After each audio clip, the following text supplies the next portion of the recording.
Physics के पिछले video में आपने देखा था ऊर्जा के अनेक प्रकार। उसमें आपको बताया था कि मुख्य रूप से दो ऊर्जा होती है, एक स्थितिज और एक गतिज ऊर्जा होती है। तो उसमें हम आपको बताए थे कि स्थितिज ऊर्जा का सूत्र क्या होता है और गतिज ऊर्जा का सूत्र क्या होता है। तो उसमें हम आपको बताए थे कि इस सूत्रों की उत्पत्ति कैसे होती है। तो मैं आज आपको बता रहा हूँ स्थितिज ऊर्जा का हम व्यंजक कैसे प्राप्त करते हैं। स्थितिज ऊर्जा का मतलब हो गया किसी वस्तु में उसकी स्थिति या आकार के कारण काम करने की जो क्षमता होती है उसको हम लोग स्थितिज ऊर्जा कहते हैं। इसे ईपी के द्वारा दर्शाया जाता है और इसे ज्ञात करने का सूत्र है mgh। ठीक है, तो अब इस तो देखिए कैसे होता है।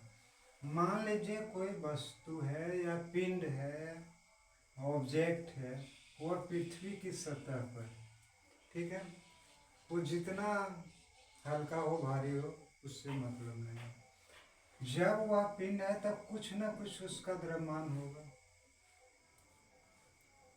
कुछ ना कुछ द्रव्यमान होगा। अब हम उस वस्तु को पृथ्वी की सतह से उठाते हैं, बहुत ज़्यादा उठाते हैं या कम उठाते हैं, लेकिन कुछ तो उठाते हैं।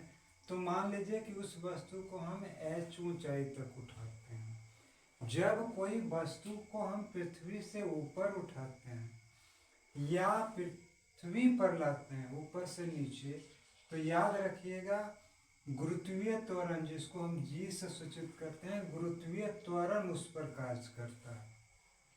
क्या कार्य करता है? गुरुत्वीय त्वरण।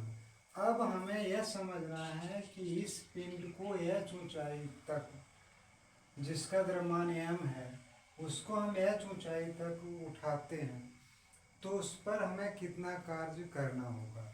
तो आपको पता है कि कार्य का सूत्र क्या होता है। कार्य बराबर होता है बल गुने विस्थापन। क्या होता है? बल गुने विस्थापन, W बराबर F गुने S। अब यहाँ आपका F यानी बल ज्ञात करने का क्या सूत्र है? बल ज्ञात करने का सूत्र है न्यूटन के दूसरा नियम से F बराबर ma होता है। m द्रव्यमान हो गया, ये जड़त्वीय त्वरण हो गया। लेकिन जब ऊपर से नीचे या नीचे से ऊपर आ रहा है तो वह ये ना होकर के g हो जाएगा। तो यहाँ क्या हो जाएगा? mg, मतलब उस वस्तु को उठाने में हमको mg बल लगा। और यहाँ विस्थापन जो है वह ऊंचाई के रूप में यानी h के रूप में। तो W बराबर क्या हो गया? mgh।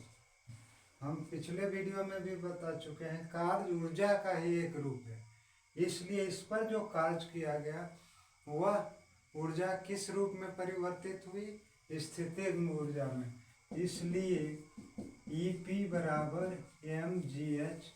नेक्स्ट वीडियो में मैं आपको गतिज ऊर्जा के लिए व्यंजक कैसे प्राप्त किया जाएगा उसको बताएंगे। वीडियो लगातार देखते रहिए, आपसे यही आशा है।